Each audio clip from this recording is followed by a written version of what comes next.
Dallas Cowboys and the Arizona Cardinals, another 12.5 point spread. Somebody has already moved this thing to 13 out there in favor of the Cowboys. We are sitting 42.5 to 43 as the total in this one.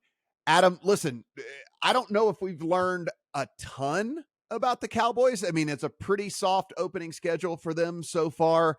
They're beating up on the bad teams like they should. They should beat up on this team as well.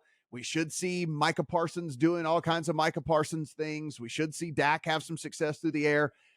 I think we might get some inflated views of the Cowboys. I mean, I think they're legit, but I think we might see some people saying like, oh, this team's the greatest team in the NFL or whatever. It's like, no, I mean, let's take into account the opponents that they're playing here. I'd love to try to make a case for the Cardinals. I would love to try to say, hey, 12.5, 13 is too much in the NFL against anybody. Certainly when you're at home. Can't do it. They're talent devoid. There's nobody that's any good on the team. I'm just going to sit back and just kind of count. Maybe there's an in-game opportunity if the Cowboys start a little sluggish. And if you can get it under double digits, maybe that's something I'll look to do. But that's kind of the angle for me here.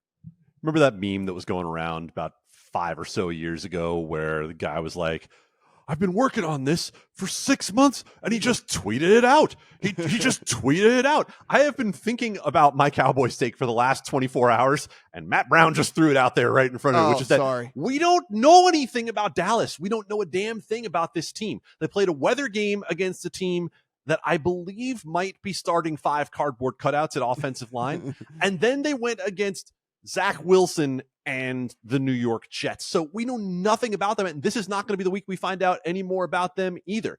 Now, as for the Cardinals, on the other side of this, the Cardinals have played 2 representative games in which they have covered both of them, which I think is more than we expected out of the Arizona Cardinals against Washington and against the Giants. That said, no matter what you think you know about Dallas and what you do know about Dallas, this is a major step up in competition for the Arizona Cardinals.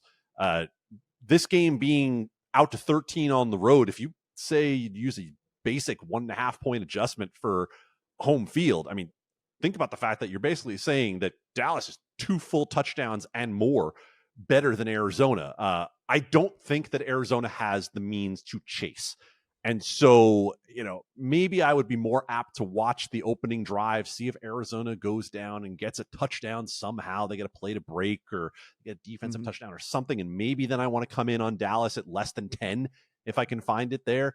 But I also don't think Arizona is built to throw the ball down the field. At one point last week, Josh Dobbs was 15 of 20 for about 150 yards, while the Cardinals had a 3-score lead over the Giants. They don't have the trust in that offensive line to open it up for Joshua Dobbs.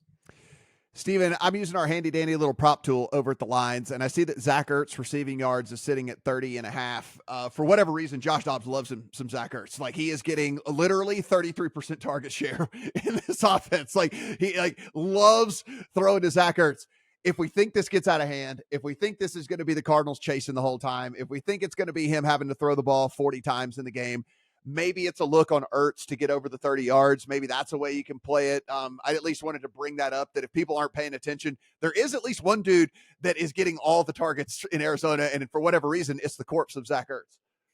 Yeah, sure. You guys gave great analysis. I won't be honest. I don't give a damn about this game. I will say I added Parsons plus 250 for a Defensive Player of the Year award. I think it's probably him or TJ Watt. It's a short price, but this is the premier defense in the league, the one that's getting all the headlines. Publicity garners votes. So, yeah, that's all I really have to say about this game.